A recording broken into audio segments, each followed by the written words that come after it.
Hi friends, this is Manisha. I'm working in nice nurse. ఈ రోజు అయితే మనం ఒక సీజర్స్ కేసు డిశ్చార్జ్ అవుతుంది. ఆ బేబీకి డయాగ్నోసిస్ ఏం చేసాము, ఎలా ఐడెంటిఫై చేసాము, నర్సింగ్ మేనేజ్మెంట్ అనేది ఎలా ఇచ్చాము ఆ బేబీకి అనేది, ప్లస్ ఆ బేబీకి మెడికేషన్ ఏమి ఇస్తున్నాము అనేది ఈరోజు అయితే చూద్దాము. ఈ బేబీ ఏనండి, బేబీ ఆఫ్ సంగీత. ఈ బేబీ వచ్చేసి 38 weeks ప్లస్ 0 days. ఈ బేబీ పుట్టింది 29th మన దగ్గర అడ్మిట్ అయ్యింది 1st. ఈ బేబీకి వచ్చేసి వాళ్ళ మదర్ బ్రెస్ట్ ఫీడ్ ఇస్తున్నారంట. సో ఈ బేబీ బ్రెస్ట్ ఫీడ్ సరిగా తీసుకుపోవడం వల్ల మన దగ్గరికి డీహైడ్రేషన్ అయ్యి వచ్చారు. ఈ డీహైడ్రేషన్ అవ్వడం వల్ల మన దగ్గరికి వచ్చినప్పుడు చూస్తే హైపోగ్లైసీమియా అనేది వచ్చింది.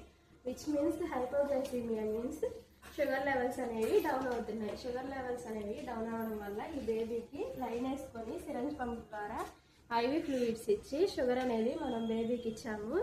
తర్వాత ఈ బేబీకి నైట్ టైంలో సీజర్స్ అనేవి వచ్చింది. నెక్స్ట్ వీడియోలో సీజర్స్ ఎలా ఐడెంటిఫై చేయాలి, ఒకవేళ మీరు ఇంటి దగ్గర ఉన్నా సరే సీజర్స్ అనేది ఎలా ఐడెంటిఫై చేయాలనేది నేను నెక్స్ట్ వీడియోలో క్లియర్గా చెప్తాను.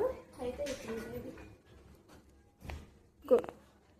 ఈ బేబీకి వచ్చేసి డిసీజ్ అనేది సీజర్స్. సో ఈ బేబీకి చేసిన డయాగ్నోసిస్ ఏంటి, ఎంఆర్ఐ అనేది తీసాము ఈ బేబీకి.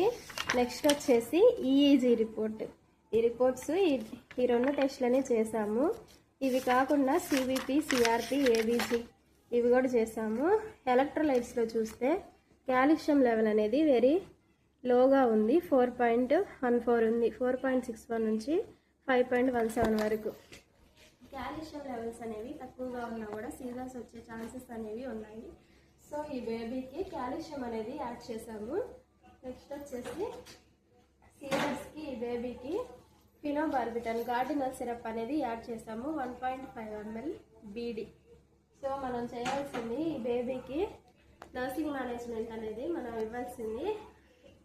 సాచురేషన్ అనేది హార్ట్ రేట్ చెక్ చేసుకుంటూ ఉండాలి, టెంపరేచర్ అనేది చెక్ చేసుకుంటూ ఉండాలి, ఇంకా ఎనీ సీజర్స్ అదర్గా ఏమైనా సీజర్స్ వస్తున్నాయా అనేది చూసుకుంటూ ఉండాలి.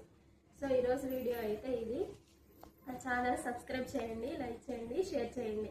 ఇంకా ఏం డిసీజెస్ గురించి మీకు ఏమైనా డౌట్స్ ఉన్నా కానీ, ఇంకా ఏమైనా ఫర్దర్గా ఏమైనా చెప్పాలన్నా కూడా కామెంట్ సెక్షన్లో కామెంట్ చేయండి. Thank you.